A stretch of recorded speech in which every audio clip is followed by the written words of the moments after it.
Okay so hello everyone. आज मैं बताने वाला हूँ आपको कि अगर आप आरआरबी जेई में इंजीनियरिंग की पोस्ट पर जाते हैं, यानी कि अगर आप आरआरबी जेई में जूनियर इंजीनियर बनते हैं तो आपको कौन कौन सी फैसिलिटीज़ मिलेंगी।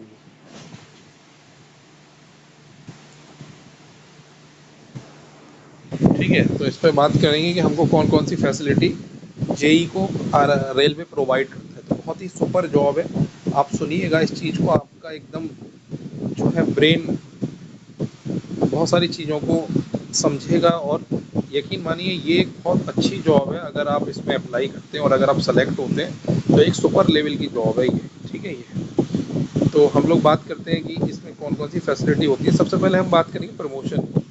ठीक है, तो जब आप सेलेक्ट होते हो तो आपको जेई की पोस्ट मिलती है जूनियर इंजीनियर की। ठीक है, पहला। फिर उसके बाद आपका प्रमोशन होता है 5 साल के बाद, तो आप सेक्शन इंजीनियर बनते हो, यानी कि सेक्शन सीनियर सेक्शन इंजीनियर। तो पहले आप जेई में जाते हो और दूसरी पोस्ट होती है आपकी सीनियर सेक्शन इंजीनियर। 5 साल का आपको सर्विस करनी पड़ेगी, 5 ईयर की। ठीक है, उसके बाद आपको उसके बाद अगला आता है असिस्टेंट डिविजनल इंजीनियर अगले 5 साल में। फिर डिविजनल इंजीनियर पर प्रमोशन होता है, फिर सेक्शन डिवीज़न इंजीनियर। ठीक है, ये ज़्यादातर मैक्सिमम बहुत कम ऐसे जूनियर इंजीनियर होते हैं जो सेक्शन डिवीजन इंजीनियर तक पहुंचते हैं।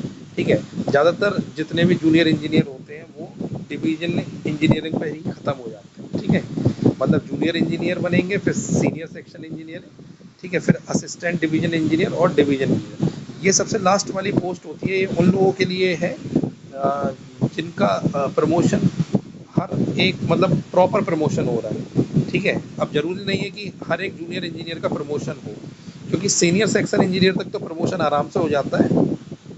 उसके बाद आपको एक डिपार्टमेंटल टेस्ट देना पड़ता है। ठीक है, क्या देना पड़ता है आपको? डिपार्टमेंटल टेस्ट आपको देना पड़ेगा। जब आप डिपार्टमेंटल टेस्ट देंगे ना, तब जाकर आपका जो है वो सिलेक्शन होगा। तो सीनियर सेक्शन इंजीनियरिंग दिक्कत नहीं है, उसके बाद जो है assistant division engineering, division engineering, और इनके लिए एक टेस्ट देना पड़ता है जब आप सीनियर सेक्शन इंजीनियर से असिस्टेंट डिवीजन इंजीनियर के लिए जब जाते हैं, क्योंकि ये पोस्ट जो होती है ये इंजीनियरिंग सर्विस के थ्रू फिल करी जाती है। तो होता ये है कि मान लो अगर असिस्टेंट डिवीजन इंजीनियर की 20 सीट्स हैं, तो जिसमें से 30% डिपार्टमेंट के लिए रिजर्व करी जाती है ना, और बाकी जो 70% सीट है वो इंजीनियरिंग सर्विस के थ्रू फिल करी जाती है। तो अगर आप इंजीनियरिंग सर्विस के थ्रू आते हो तो आपको डायरेक्ट पोस्ट मिलती है असिस्टेंट डिवीजन इंजीनियर की।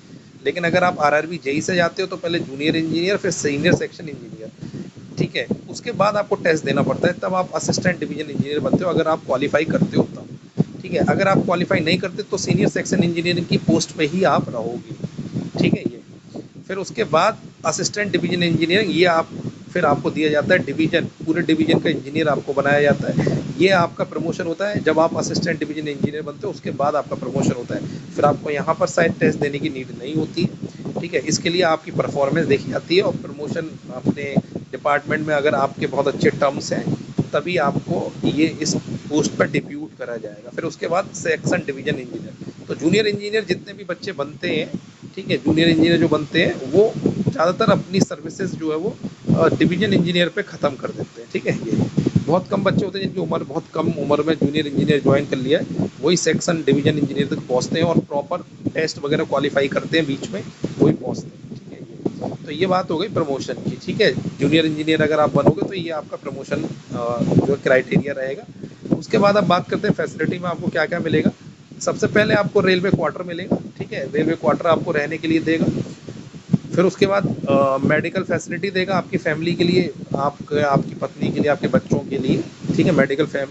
उसके बाद आपको रेलवे पास मिलेगा, एक रेलवे पास मिलेगा आपको। ठीक है, जब आप जूनियर इंजीनियर पे जाओगे रेलवे पास आपको एक मिलेगा। उसके बाद जब आप सीनियर सेक्शन इंजीनियर बनोगे तो आपको रेलवे अपग्रेड करके 2 या 3 में कर देगा। ठीक है, वो जैसी भी वहाँ फैसिलिटी चल रही होगी उसके हिसाब से। तो एक रेलवे पास आपको मिलेगा अभी।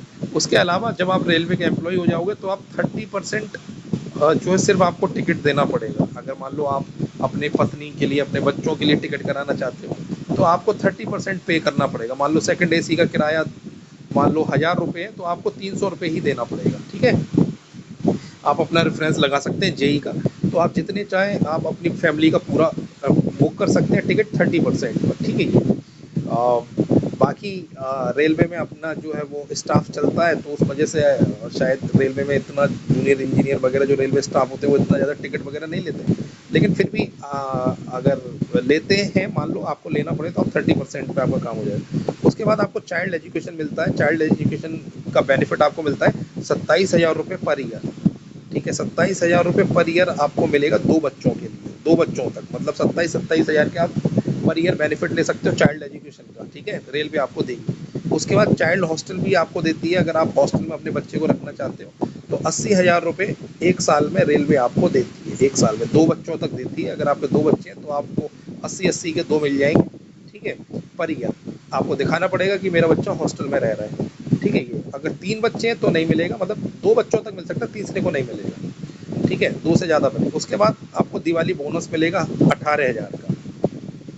ठीक है, अगर दिवाली पर रेलवे आपको बोनस देगी 18,000 का। ठीक है, ये उसके अलावा अगर हम बताएं तो उसके अलावा अगर हम देखें 18,000 का बोनस आपको मिलेगा हर एक दिवाली पर। ठीक है, इसके बाद अगर आप देखोगे ध्यान से तो आपको पता चलेगा कि रेलवे जो है ना वो हायर एजुकेशन के लिए लीव भी देती है। अगर आप जैसे पढ़ना चाहते हो तो हायर एजुकेशन के लिए आपको लीव भी मिलेगी, मतलब आपको पे भी मिलेगी और लीव भी मिलेगी। ठीक है, अगर आप पढ़ना चाहते हो, मान लो आप डिप्लोमा करके गए हो, ठीक है, जूनियर इंजीनियर की पोस्ट पर, और आप चाहते हो कि आप बीटेक करो तो आपको हायर एजुकेशन लीव भी मिलेगी। ठीक है, ये भी प्रावधान होता है। उसके अलावा अगर आप किसी जैसे फेस्टिवल पर आपकी ड्यूटी लगती है, किसी फेस्टिवल पर आपकी ड्यूटी लगती है तो आपको यहाँ पर उस ड्यूटी का पैसा आपको मिलेगा। ठीक है, जो भी आपकी बेसिक पे होगी, मान लो आपकी जो भी बेसिक पे होगी, जो भी आपका दिन का बन रहा होगा वो आपको पूरा जो है वो मिलेगा।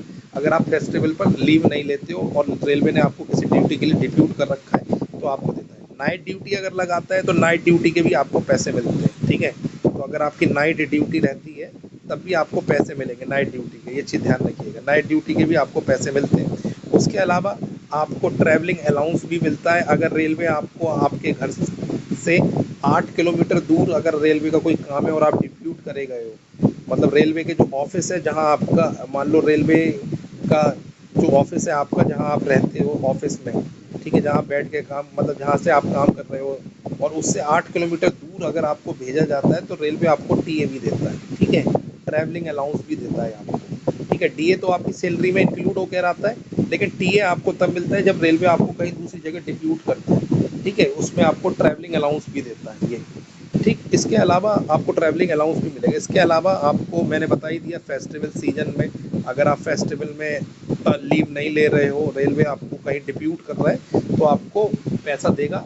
ठीक है, कुछ बोनस भी दे सकता है, लेकिन पैसा तो आपको मिलेगा, आपकी सैलरी कटेगी नहीं। उसके अलावा म्यूचुअल ट्रांसफ़र भी आप ले सकते हो। जैसे मान लो आपकी पोस्टिंग बेंगलोर में है।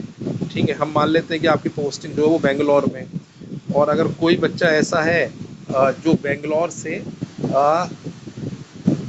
से चेन्नई जाना चाहता है। ठीक है, बेंगलोर से चेन्नई जाना चाहता है तो चेन्नई में आपको अपने डिपार्टमेंट, मान लो बेंगलोर में आपको ट्रैक एंड मशीन मिला है तो ट्रैक मशीन का आपको यहाँ चेन्नई में ढूंढना पड़ेगा। अगर आप दोनों सहमत हो तो आप म्यूचुअल ट्रांसफ़र कर सकते हो। ठीक है, ये तो म्यूचुअल ट्रांसफ़र की फैसिलिटी मिलती है। उसके अलावा आपको लीव भी मिलती है। ठीक है, 10 आपको सीएल मिलती है, 30 आपको पेड लीव मिलती है, मतलब 40-45 लीव भी आपको मिल जाती है रेलवे में। ठीक है, हर साल तो 40-45 लीव आपको अच्छी खासी मिल जाती है। ठीक है, एग्जैक्ट मुझे नहीं मालूम, लेकिन जितना मैंने कैलकुलेट करा है 40 के आसपास तो लीव आपको मिलेगी और ज़्यादा ही मिल जाती है। ठीक है, बाकी आपको जो हॉलीडे हैं, नेशनल हॉलीडेज़ हैं, वो तो आपको मिलेंगे ही मिलेंगे। ठीक है, और ये तो मैं 40 बता रहा हूँ, 365 दिन की जो ड्यूटी है उसमें 40 लीव तो आपकी मिलेंगी मिलेंगी, प्लस नेशनल हॉलीडेज लगा लो तो लीव भी आपको आराम से मिल सकती है। तो ये सारी फैसिलिटी आपको रेलवे प्रोवाइड कराता है। अब आप खुद सोचो, आपकी सैलरी लगभग 60 प्लस के आसपास आपकी सैलरी बननी चाहिए। ठीक है, उसके अलावा इतने सारे फैसिलिटीज़ आपको मिल रहे हैं, ये फैसिलिटीज़ आपको मिल रहे हैं, प्रमोशन आपको मिल रहा है, तो आप यकीन मानिए ऑलरेडी आप बहुत अच्छे, मतलब बहुत अच्छे पोजीशन पर हैं। तो इतने सब फैसिलिटीज़ आपको मिल रहे हैं तो आप खुद सोचिए आप कितनी अच्छी पोजीशन पे हैं। ठीक है, ये फैसिलिटी बहुत, मतलब ज़्यादातर गवर्नमेंट जॉब फैसिलिटी देती है, लेकिन रेलवे में कुछ अलग ही फैसिलिटी होती है। जैसे ट्रैवलिंग की आपको फैसिलिटी मिलेगी, 30% ही आपको देना पड़ेगा। ठीक है, चाइल्ड एजुकेशन की आपको फैसिलिटी मिलेगी, दिवाली पर हर साल आपको 18,000 के आसपास बोनस मिलता है। तो ये कुछ ऐसी फैसिलिटी हैं जो सारी गवर्नमेंट जॉब नहीं देती, ठीक है।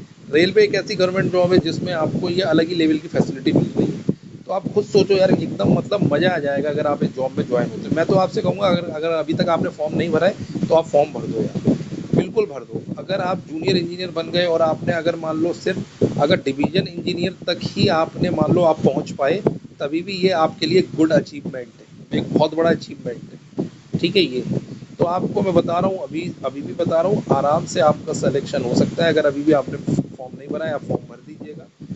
अच्छी खासी सैलरी मिलेगी, प्लस फैसिलिटी मिलेंगी, प्लस आप यकीन मानिए जब आप जॉब करोगे तो आपको मज़ा आएगा कि हाँ यार, कुछ हम अच्छा जॉब कर रहे हैं, ठीक है। रेलवे हर साल आपको घूमने का भी देती है, ठीक है, घूमने के लिए भी देती है आपको। तो मतलब कुल मिलाकर ये है कि आपकी लाइफ एकदम सेट है अगर आप ये आरआरबी जेईई निकालते हो। इसमें इतनी ज़्यादा मेहनत नहीं करनी है। जैसे आप अब गेट का एग्ज़ाम देने जाते हो तो आपको ज़्यादा अच्छे लेवल पर कॉन्सेप्ट बनाने पड़ते हैं।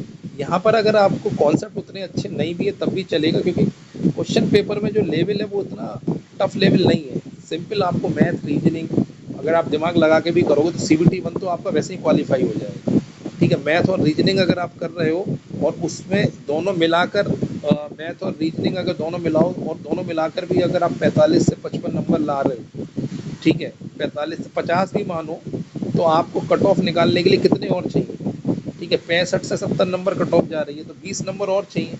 अगर मैथ और रीजनिंग मिलाकर आप 50 ला रहे हो, 50 मार्क्स अगर ला रहे हो मैथ और रीजनिंग मिलाकर, तो आपको 15 से 20 नंबर और चाहिए। तो 20 नंबर बाकी पेपर में से निकाल लो। अगर 100 मार्क्स का पेपर है तो 50 नंबर आपने यहाँ से खींच लिए। अब नेक्स्ट 50 नंबर आपको 20 नंबर खींचने हैं उसमें से, या मान लो 45 नंबर में से 20 नंबर आपको निकालने हैं, आपका इजीली हो जाएगा यार। तो दिमाग खोल के चीज़ें करो यार, इतनी बेहतरीन फैसिलिटी आपको नहीं मिलेंगी और गवर्नमेंट को। अब आगे आपका मन है कि आपको क्या करना है, मैं आपको सिर्फ बता सकता हूँ ये चीज़ें। अगर आपके दिमाग में ये चीज़ें घुसी होंगी या समझ में आई होंगी तो डेफिनेटली आप फॉर्म भरोगे। और एक बार कमेंट सेक्शन में ज़रूर बताइएगा, अगर आप फॉर्म भर रहे हो तो बताइएगा कि यस हम फॉर्म भर रहे हैं, ठीक है। बाकी और भी ऐसी वीडियोज़ रहेंगी तो मैं लाता रहूँगा। तब तक के लिए bye bye and good luck to all of you.